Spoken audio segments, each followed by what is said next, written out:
We are living through an explosion of media forms.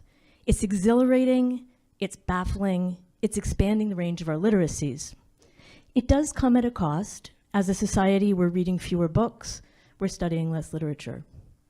I'm interested in three things I hear us worrying about. That media absorption cuts us off from the past, that media absorption cuts us off from the real, that mediation makes us narcissistic. The pace of technological change is so rapid we can feel we're living in an entirely new world with no access to the past wisdom that might guide us. But the past worried about very similar issues. We can find familiar questions at the center of the oldest European literature that we have, the Iliad and the Odyssey, and in John Milton's 17th century recounting of the beginning of human time, Paradise Lost. Homer's epics were themselves written at a time of great media change when the Greeks invented their alphabet. And these poems think about what's gained and what's lost in different media forms: pictures, songs, oral recitation, writing. Homer, and 1,000 years later, Virgil, give us heroes who are enthralled and endangered by the excitement of seeing familiar experience in new forms. Odysseus risks death to hear his story sung back to him by the sirens. Aeneas finds great solace but is almost paralyzed by seeing the story of his homeland painted in pictures in Carthage.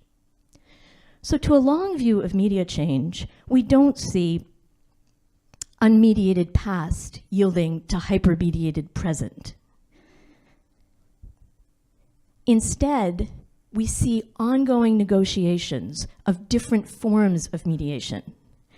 We see dynamic ecologies where newer and older forms of mediation are dropped, picked up, relayed, recombined. The main point of my project is challenging the idea that in the 20th and 21st century, mediation replaces some earlier natural form of experience. I think that fundamentally misunderstands the human condition. There is no human experience without mediation. The word medium, the singular of media, means in the middle. Biologists call the nourishing gel in the middle of a petri dish a medium. Media hold things together. Media include our senses and how we represent what we sense and how our brains process this information into meaning. Media are elements and natural habitats. Media are all the ways things get from out there to in here and back again. Milton's Paradise Lost casts the fall of humanity as the greatest media change of all time. With the withdrawal of divine presence from the world is left with footprints and traces and signs for humans to read. We don't read Paradise Lost as much as we used to, but it's still with us in the mediated forms of popular adaptations.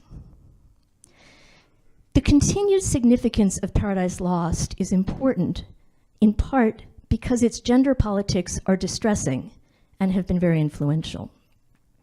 There's no question that Milton's Eve is secondary to Adam. But if we rethink the value of mediation, this might change how we think about Eve and about women.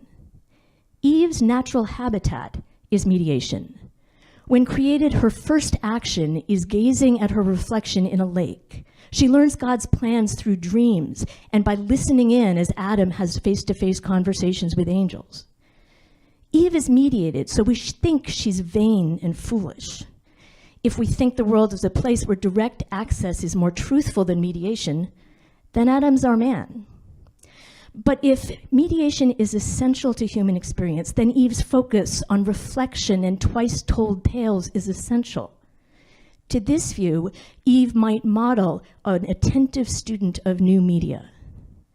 Newly created, exploring her image and the image of the sky in a reflecting pool, Eve knows there's no time before mediation.